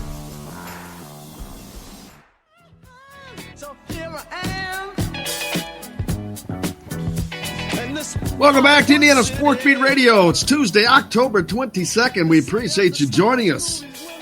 Chronic Hoosier was with us earlier. Nick Baumgart from Indiana Rivals. Double segment with Nick, as we always try to do on Tuesdays. Hope you guys have enjoyed it. We got Michael Penix is the game day decision this weekend as Indiana travels to Lincoln, Nebraska to take on the Cornhuskers. Is this the first time? I think this is the first time Indiana's traveled to Lincoln since they joined the Big Ten. Is that right? But Nebraska has been to Bloomington, I believe. Yeah, I think this is only the second time they've played since Nebraska is. Yeah, I think that's correct. The last time Indiana was there apparently was 1977, as you heard Don Fisher refer to that. I guess that was a regular season scheduled game back then. You know what? Why am I acting like I don't know? Because I have the magic information in front of me to pull all that up. And I can see that on October 1st of 1977, Indiana lost to Nebraska 31-13. No, that's not what my information shows. In front of 76,000 fans.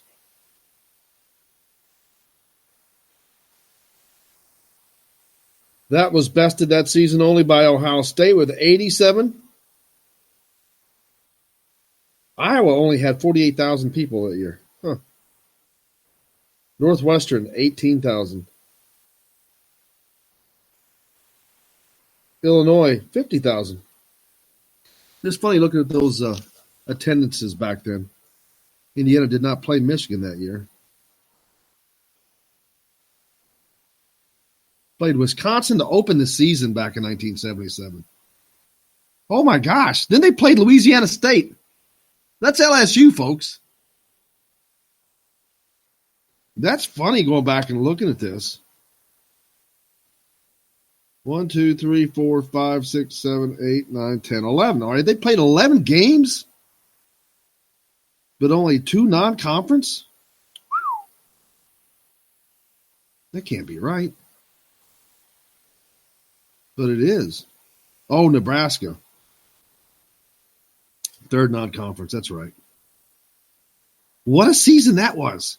In 1977, under Lee Corso, they opened the season with Wisconsin. They then have to take on LSU, which they beat LSU 24-21 in front of a whopping 30,000 people. Then they take on Miami of Ohio, who they lose to. So they beat LSU, but they lose to Miami of Ohio that year. How about that? History's fun. Fun stuff, man. Hey, I hope you've enjoyed the show today, guys. Let us know. Feel free to hit us up on the text line anytime. Questions, comments, suggestions, whatever. 812-269-6367. 812-269-6367. You can reach out to me at Jim Coyle, ISB on Twitter. You can also find us on the Facebook. Send a message there if you like, or there's just 1,000 different ways. Follow the show on Spreaker. What's that? Join the site, indianasportsbeat.com. Just sign up there, and it just sends it to you. You don't have to worry about it. It'll just send it to you every day. You can listen whenever you want. What is tomorrow? Tomorrow's Wednesday. That means Matthew Weaver will be with us. See what else we can scare up. Big week for Indiana as they take on the Cornhuskers. They can get to 6-2, man. That's 6-2 with 4 games to play. It's funny. This team has not had a starting quarterback for half the season, yet it sits here at 5-2. And could just easily be 6-1. If you want to know the truth, this team, if they had the moxie they needed back then, they'd be 6-1 right now. Gosh, wouldn't that be awesome? But that's okay. It's going to leave a fun rest of the season. I think if they get to this 6th win this week, it does a whole lot of things. It fires them up even more, I think. But it gives them a loose confidence to be able to play loosely. They don't have that pressure on them like they have had for the last couple of years going into the last couple of games, especially the Purdue game, knowing it's all on the line there. Man, they could play a lot freer. You got Michigan coming up. Michigan's is just been a tough game the last 2 times they've been here. Both games been overtime. Michigan's a tough team. Don't get me wrong. Their defense is really outstanding, but Indiana's and Kalen DeBoer has shown the ability to get around those difficult defenses. Ohio State aside, it was early in the year. They didn't have Michael Penix, and it's Ohio State. And Ohio State's just damn good. Anybody else? I'll tell you what's going to be a barometer if they have him, and not really, but if they have Michael Penix, it would be a barometer when they play Penn State. The thing is, Michael Penix has missed half the season.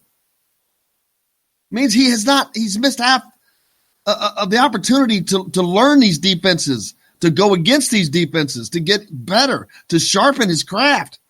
He's been unable to do that. And yet, look at the success they've had. Can you imagine if they were able to keep their quarterback all year? Going into that Penn State game, I'd probably have a different take. I'll be honest with you. But it is what it is. Hey, man, thanks a lot for joining us. We appreciate you, as always, tuning in to Indiana Sports Beat Radio. Catch us on the various stations that we're on at Evansville, the WREF, Marengo, WBRO 89.9. The Ref is 97.7. Coming soon on a few others. We'll be announcing soon, but IndianaSportsBeat.com, DailyHoosier.com, TheGruelingTruth.com. Find us at all those places. Tim says Nebraska's wearing all black uniforms. I've heard that there's rumor Indiana will be doing the same the week after. Who cares? Gonna bring back the oval logo? Oh, God, no. No oval logo. No oval logo. You know, yesterday, I forget who I was talking to, but it may have been Marcelino Ball, and I'll have to pull that up tomorrow. But I asked about playing on the road. I almost had the show closed, man. I was out.